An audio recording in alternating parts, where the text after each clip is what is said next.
Hi everyone, let's try another example on how to write the equation of the following graph. So let's go ahead and take a look where those x-intercepts are. Looks like we have a bounce at -2 and then we have a pass at 5. So I'm going to go ahead and write that x equals -2. There is a bounce. That means we're going to have a double root there.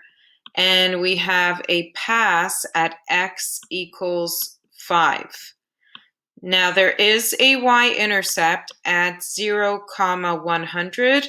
So I'm going to go ahead and write that point, 0, 100.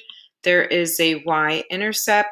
Now remember from the last video, I stated you can choose any point on this graph to find your a value, but why not choose the y-intercept if it is given, because that is an easy point to plug into our equation. So I'm going to go ahead and write the equation in factored form. So y is equal to a, which we will find out in a moment. Now remember, going backwards, if we are given that there's an x-intercept at x equals -2, that means there is a factor at x plus 2. Now because there is a bounce, that means we are going to square this factor because we have a double root. And then we have a pass right here, means the graph passes right through the x-axis at x equals 5. So I'm going to multiply that by a factor of x minus 5. Then I'm going to go ahead and choose the point 0, 100 here. Remember, that is the same as any x and y value that I would like to input into this equation.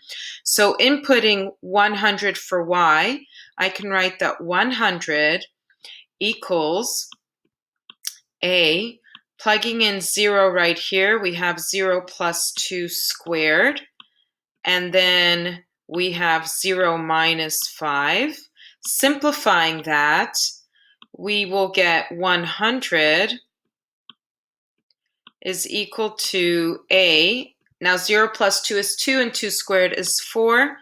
So 4. 0 minus 5 is -5. Multiplying 4 times -5, we get -20. So we have 100 is equal to -20a. And then just solving this equation, we're going to divide by -20.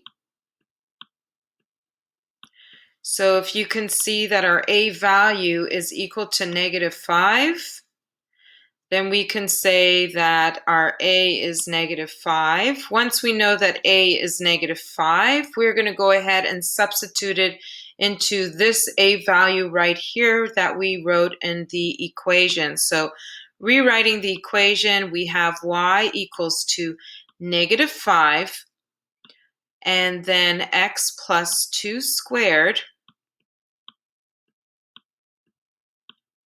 times x minus 5.